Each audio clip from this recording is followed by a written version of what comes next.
Hi, my name is Miss Riley, and I'm one of the band directors at North Pontotoc.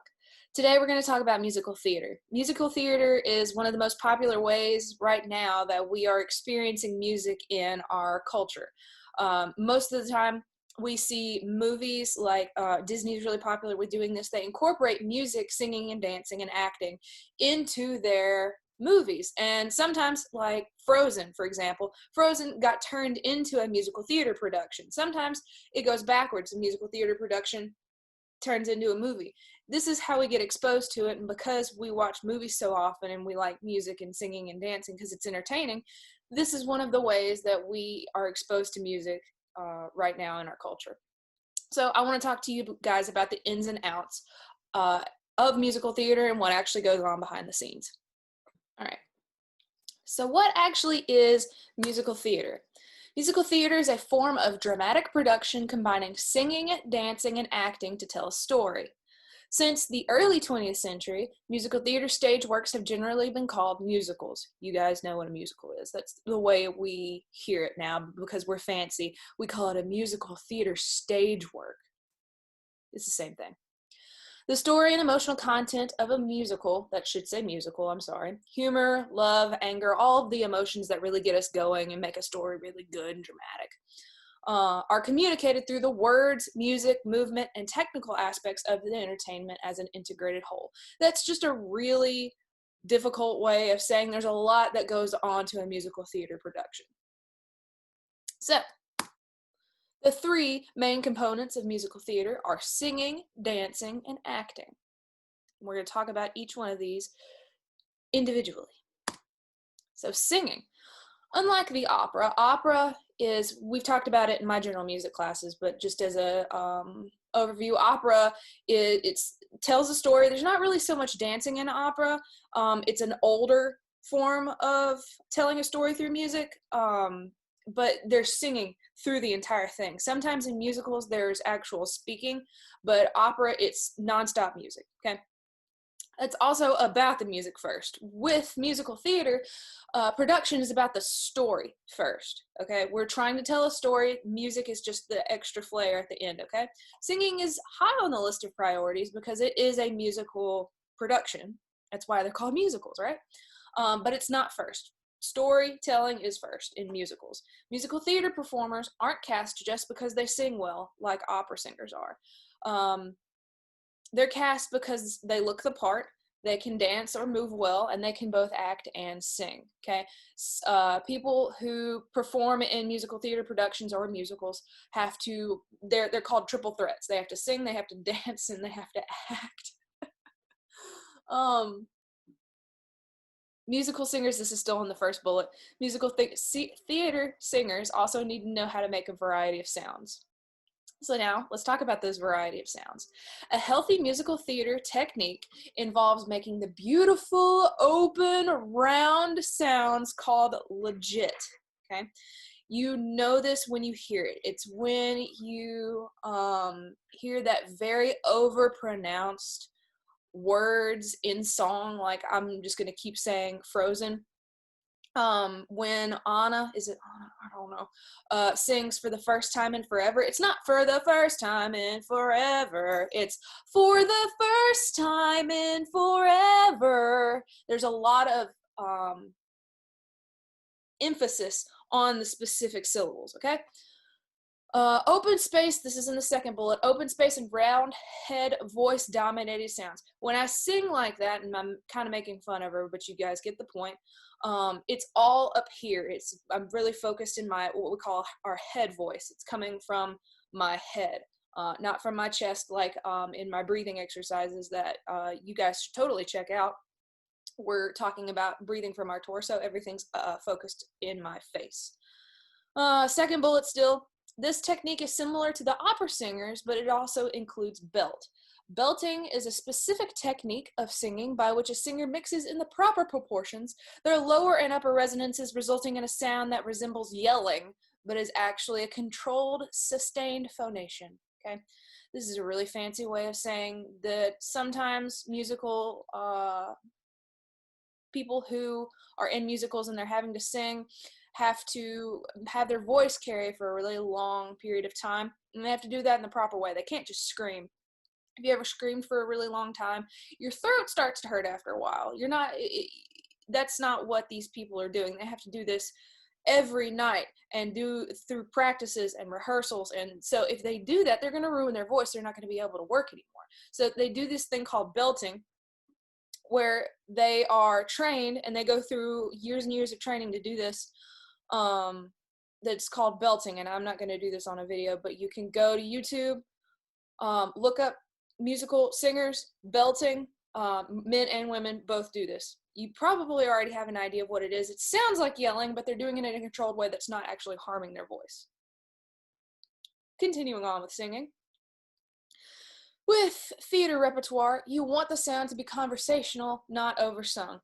We're telling a story before anything else, all right? That comes before the music, that comes before the glitz and glamour and whoever the movie star is, the big show, name. It's about the story. The simplicity of the voice allows the singer to portray the text. It's all about what they're saying, because if you can't understand what they're saying, then there's no story. It's the most important thing. Musical theater singers do not have to make beautiful sounds, they do have to make beautiful sounds, but the sounds should reinforce the text. So if they're singing about being sad and they're having to cry through singing, which is something that actually happens. You have to get trained to learn how to cry and sing at the same time, and you have to actually have tears and stuff. It's a whole thing. Second bullet. Many musical theater productions use microphones, and singers need to understand how to adjust their technique when using a handheld mic or wearing a body mic. Mic is short for microphone. Just common sense, but just to let you guys know what that is. A handheld mic is like I've got my little salt grinder here. You actually hold the microphone in your hand, and you can see this through anybody. It doesn't have to be a musical. When they sing louder, they normally bring the microphone away from them a little bit because you're creating a lot more sound, so the microphone doesn't need to be as close to you to pick it up. This is something you're taught in school when you learn how to sing. When you're wearing a body mic, yeah, I don't have anything on my table to show you what that is, but the microphone is attached by a headset or some sort of wire, and it's in a stationary position that you cannot move as the person using the microphone. And so you have to learn how to sing just a little bit different with one of those. Still in the second bullet, those adjustments include not punching consonants. So when you've got a microphone, you don't want to over consonant punch the T's, because that's going to create a popping sound in the microphone, and it's going to cause what we call a feedback, or that really high-pitched sound you hear sometimes. That messes with the electronics of whatever microphone you're doing to take it to the speakers and stuff. You guys know what I'm talking about. And trusting your feeling while you're singing instead of relying on the sound to come back from the monitors or echo in the theaters.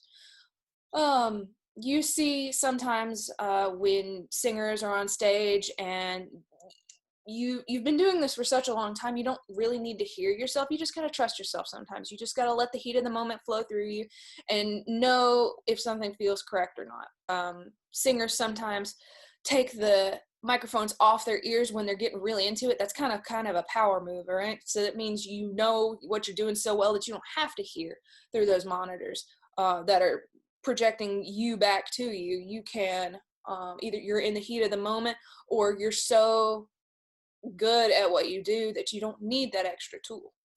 Okay, so now we're going to talk about dancing. Ballet is the foundation of Broadway dance. Broadway is the best of the best. They're up in New York. They're so good at what they do that we use the word interchangeably with musical theater. Okay, that's all you need to know about that. Ballet is the foundation. Yes, even if you are a dude, all right? Ballet training is absolutely necessary for working in musical theater because choreography is given using French terms from ballet, which you must know at auditions and rehearsals. Choreography is what you're doing in the dance at that given time. So you might move your hands up, you might move your hands down, and there might be certain counts for that. It's just like music, but it's for your body. It's for dance. That's what choreography is. You need to know this lingo at your auditions and rehearsals, because professional auditions go by really quickly. And if you don't know what a plie or a rond de jambe is, it's the same thing as not knowing what a layup is if you're trying to play basketball, right? Oh.